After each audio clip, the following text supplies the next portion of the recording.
नमस्कार। मेरे चैनल में आप सभी का बेहद स्वागत है। शिव मंदिर बना थाईलैंड कंबोडिया युद्ध का कारण। आखिर शिव मंदिर को लेकर क्यों आमने सामने है थाईलैंड और कंबोडिया? क्या है इस जगह की कहानी? कितना पुराना है धार्मिक स्थल? दुनिया भर में आजकल सीमा विवाद तो एक आम समस्या बन गया है। चाहे देश अपनी सीमाओं को लेकर हर छोटी से छोटी बात पर जंग छेड़ देते हैं। ऐसे ही एक विवाद ने थाईलैंड और कंबोडिया के बीच में तनाव को जन्म दिया, जिसकी वजह है एक प्राचीन शिव मंदिर। यह मंदिर न केवल ऐतिहासिक और धार्मिक महत्व रखता है, बल्कि दोनों देशों के बीच में एक पुराना विवाद सा बन गया है। कहानी शुरू होती है सदियों पहले, जब यह मंदिर 11वीं-12वीं सदी में खमेर राव साम्राज्य द्वारा बनाई गई थी। यह मंदिर डोंगरी पहाड़ियों की चोटी पर बना है, जो आज थाईलैंड और कंबोडिया की सीमा पर है। मंदिर की वास्तुकला और नक्काशी बेहद खूबसूरत है, खासकर इसके 5 मुख्य प्रवेश द्वार, जो क्रूस के आकार के हैं। मंदिर के हर द्वार के बीच में फैला हुआ खुला सा मैदान इसे और भी भव्य बनाता है। लेकिन इस ऐतिहासिक विरासत के पीछे एक विवाद है, जो आज भी दोनों देशों के बीच तनाव का कारण है। इस मंदिर पर दोनों देशों का ही दावा है और इसी को लेकर कई बार झड़पें भी हो चुकी हैं। 1962 में इस सीमा विवाद को सुलझाने के लिए international court of justice (ICJ) ने फैसला दिया था, लेकिन मामला पूरी तरह से सुलझा नहीं था। सच्चाई यह है कि 2008 में जब कंबोडिया ने इस मंदिर को यूनेस्को की विश्व धरोहर सूची में शामिल कराने की कोशिशें की, तो तनाव अपने चरम पर पहुंच गया। कंबोडिया की यह मांग थाईलैंड को नागवार गुजरी थी, क्योंकि इससे कंबोडिया का दावा और भी अधिक मजबूत हो जाता। जुलाई 2008 में यूनेस्को की तरफ से मंदिर को विश्व धरोहर मान्यता मिलते ही दोनों देशों की सेनाओं के बीच में सैन्य टकराव शुरू हो गए थे। यह झड़पें कई सालों तक चली और 2011 में जब यह संघर्ष सबसे ज़्यादा बढ़ गया, तब 36,000 लोग अपने घरों से विस्थापित हो गए। 2011 में कंबोडिया ने फिर से ICJ को रुख किया, ताकि 1962 के फैसले की पुनः पुष्टि करवाई जा सके।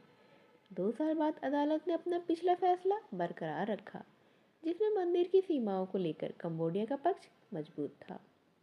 बावजूद इसके थाईलैंड इस फैसले को पूरी तरह से स्वीकार नहीं कर पाया और यह विवाद आज भी जारी है।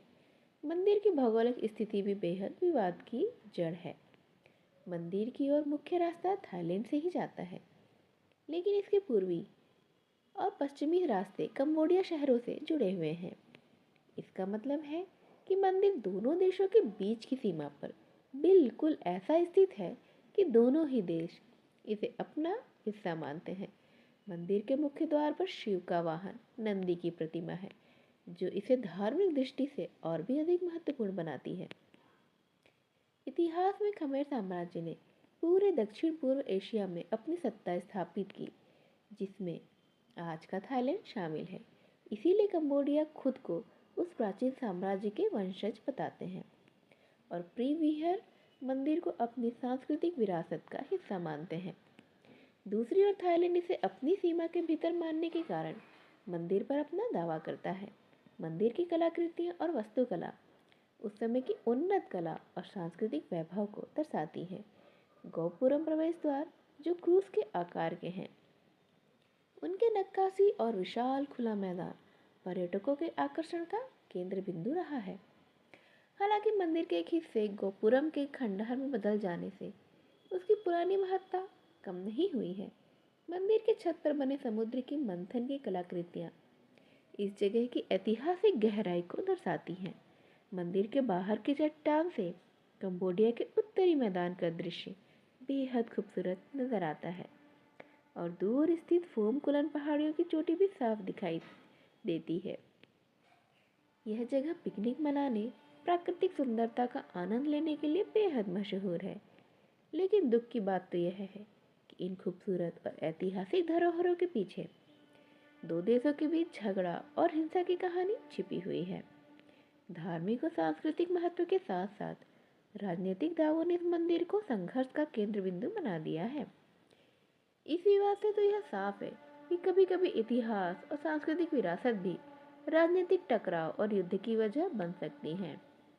श्रीविहर मंदिर की कहानी न केवल प्राचीन कला और धार्मिक महत्व की गाथा है, बल्कि यह आज के दौर में सीमा विवाद और राष्ट्रवाद के दर्दनाक पहलुओं की भी कहानी कहती है।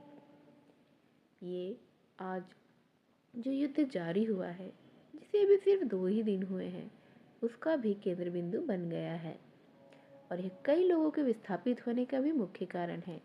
कई लोगों ने अपने घर खो दिए हैं, कुछ लोगों ने अपनों को खो दिया है और आगे पता नहीं और क्या क्या होने वाला है। मेरी आज की यह वीडियो यहीं तक। इस वीडियो को यहाँ तक ध्यान से सुनने के लिए आप सभी का बेहद धन्यवाद। नमस्कार।